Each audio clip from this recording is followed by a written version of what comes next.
Imaginez, vous roulez seul sur une route. Au loin, pas une maison, pas un seul panneau indicateur, pas d'autres véhicules. Votre GPS est mort et votre smartphone ne capte rien. La seule chose que vous possédez pour vous repérer est une vieille carte papier. Problème, vous savez où vous voulez aller, mais vous ne savez pas où vous êtes. Comment allez-vous faire alors pour rejoindre votre destination ? Eh bien, cette situation, c'est celle que vous risquez de vivre si vous cherchez à investir votre argent sans savoir où vous en êtes financièrement. Pour éviter ça, voici une méthode simple mais très efficace pour connaître exactement votre propre situation financière. Alors aujourd'hui sur 1, 2, 3 Richesse, je vous montre comment faire votre bilan financier personnel en 3 étapes simples. Si je vous dis de but en blanc, faites votre bilan financier personnel, au pire vous allez fuir en vous disant « Oula, trop compliqué !» Au mieux vous allez vous demander de quoi je parle. Donc déjà rassurez-vous, derrière ce terme se cache un concept très simple. Avoir un aperçu de l'état de vos finances au moment où vous commencez à vous y intéresser. Exactement comme on fait un état des lieux en arrivant dans un nouveau logement. Je vous rappelle que le principe de cette chaîne est de vous aider à développer votre situation financière, votre richesse ou votre patrimoine sur la base de 0 compétences et 0 apport. Cet état des lieux va permettre tout simplement de connaître votre point de départ. Et si vous avez déjà établi votre objectif général, donc votre destination, tout le reste sera simplement le trajet entre les deux avec ces différentes étapes. Bon, vous l'avez compris, les vidéos proposées sur la chaîne développent justement chacune des étapes du trajet. Raison de plus pour vous abonner si ce n'est pas déjà fait. Essayer de développer ses finances sans connaître sa situation financière, c'est comme essayer de faire pousser des plantes sans connaître l'état de votre sol. C'est possible, mais hasardeux. Ne vous l'aurez pas, pour investir vous aurez besoin d'argent. Et cet argent ne va pas apparaître de nulle part d'un claquement de doigts. Il proviendra donc, dans un premier temps, de vos ressources personnelles. Le schéma est alors simple. Vous utilisez d'abord votre argent personnel pour investir, vos investissements vont ensuite vous rapporter de l'argent, et c'est donc seulement dans un second temps que vous pourrez utiliser ces nouveaux gains pour augmenter la surface de ces mêmes investissements. Donc, beaucoup d'éléments vont dépendre de vos ressources de départ, d'où l'importance d'en avoir connaissance.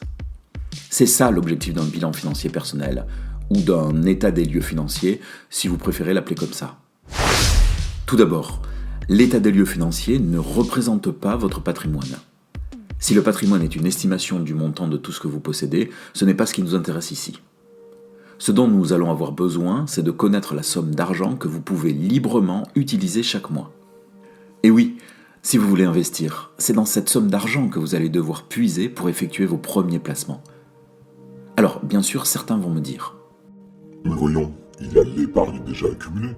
On peut l'utiliser pour investir, non ?» Alors, c'est vrai, si vous avez déjà pas mal d'épargne. Et je vous rappelle que le principe de cette chaîne est de partir de zéro. 0 compétences et 0 apport. Si vous n'avez pas d'épargne, vous devrez puiser dans vos revenus. Et si vous avez de l'épargne, celle-ci finira par être entièrement utilisée, et donc vous aurez besoin ensuite de puiser dans vos revenus. Dans notre bilan financier personnel, on ne s'intéressera qu'à 3 éléments assez faciles à obtenir. 1. Le montant des entrées d'argent régulières et fixes. 2. Le montant des sorties d'argent régulières et fixes. 3. La différence entre les deux. Et pour connaître tout ça, nous avons seulement besoin d'un relevé de compte bancaire, c'est tout. Alors mettez la vidéo en pause, attrapez un crayon et un papier, votre dernier relevé de compte, et puis on s'y met. Ici, ce que l'on va définir comme revenus, ce sont donc toutes les entrées d'argent régulières et fixes. Régulières signifie que vous les obtenez au minimum tous les mois, et qu'elles ne dépendent pas d'actions complémentaires ou supplémentaires que vous auriez à effectuer. Donc, par exemple, s'il vous arrive de faire des extras de temps en temps pour arrondir vos fins de mois, ne les comptabilisez pas. Il s'agira alors de revenus supplémentaires dont nous n'avons pas besoin dans cet état des lieux financiers. Fixe signifie que le montant est le même ou quasiment le même chaque mois. Alors je sais qu'il existe des emplois où le revenu peut varier d'un mois sur l'autre, mais si vous êtes dans ce cas, comptabilisez le montant dans sa fourchette basse. Globalement, lorsqu'on parle de revenus réguliers et fixes, on s'attache essentiellement aux salaires liés à votre emploi, aux indemnités que vous pouvez toucher comme l'assurance chômage par exemple, votre pension de retraite, si vous êtes à la retraite, les aides sociales que vous pouvez percevoir, les aides au logement, les aides familiales, etc. les loyers que vous percevez si vous possédez des investissements immobiliers locatifs. Donc d'abord, faites la liste des revenus que vous percevez. Ensuite, notez les montants mensuels pour chacun d'entre eux. Enfin, additionnez ces montants. Vous obtiendrez ainsi le montant total et mensuel de vos revenus. Voilà, on vient de finir la première étape. C'était pas très compliqué, non ? Maintenant que nous avons vu les entrées d'argent, on va s'occuper des sorties.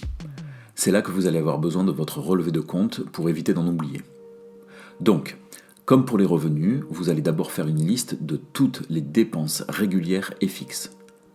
Globalement, ce que l'on appelle dépenses régulières fixes, c'est l'ensemble des charges fixes que vous avez.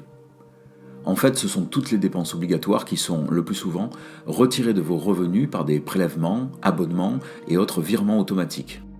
Une autre façon de se les représenter, c'est de considérer que la plupart du temps, elles sont liées à des contrats.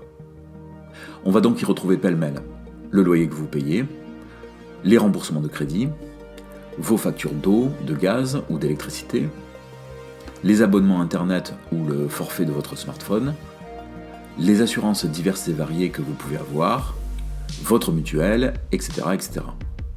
À cela, on pourra aussi ajouter les divers abonnements de chaînes de télé, magazines ou autres, mais aussi les virements automatiques vers un compte épargne par exemple. Par contre, mais vous l'avez compris, les dépenses de nourriture, vêtements ou loisirs ne feront pas partie de cette catégorie, puisque leur montant va varier au moment de leur achat.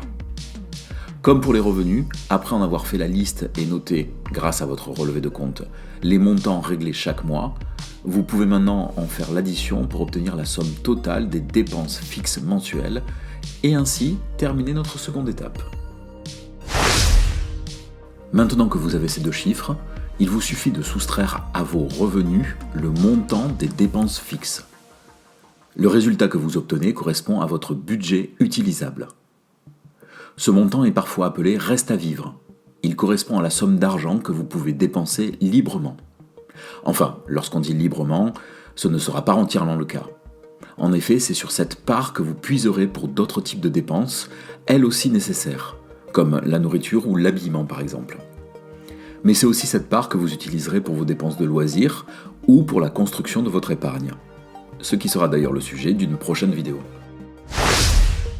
Si la plupart des gens connaissent à peu près le montant de leurs revenus, ils n'ont souvent qu'une vague idée de ce qu'ils dépensent. Alors autant vous dire que séparer ce qui est de l'ordre du nécessaire du montant d'argent qu'ils peuvent utiliser librement est loin d'être leur préoccupation. Pourtant, avec ces trois chiffres, revenus, dépenses fixes et budget utilisable, n'importe qui peut avoir un aperçu assez complet de l'état de ses finances. Mieux, en les utilisant comme autant de curseurs que vous pouvez faire varier, ils représentent la porte d'entrée pour améliorer vos finances et commencer à investir. En attendant, si vous souhaitez en savoir plus sur l'état des lieux financiers, vous pouvez aller lire l'article qui lui a été consacré sur 1, 2, 3 richesses, et dont le lien se trouve dans la description. C'est entièrement gratuit et vous y trouverez des informations complémentaires ainsi que de nombreuses pistes pour établir votre propre plan d'action financier. Et puis n'oubliez pas de vous abonner à la chaîne, de mettre un pouce bleu et de partager sur les réseaux sociaux. On se dit à bientôt dans la prochaine vidéo.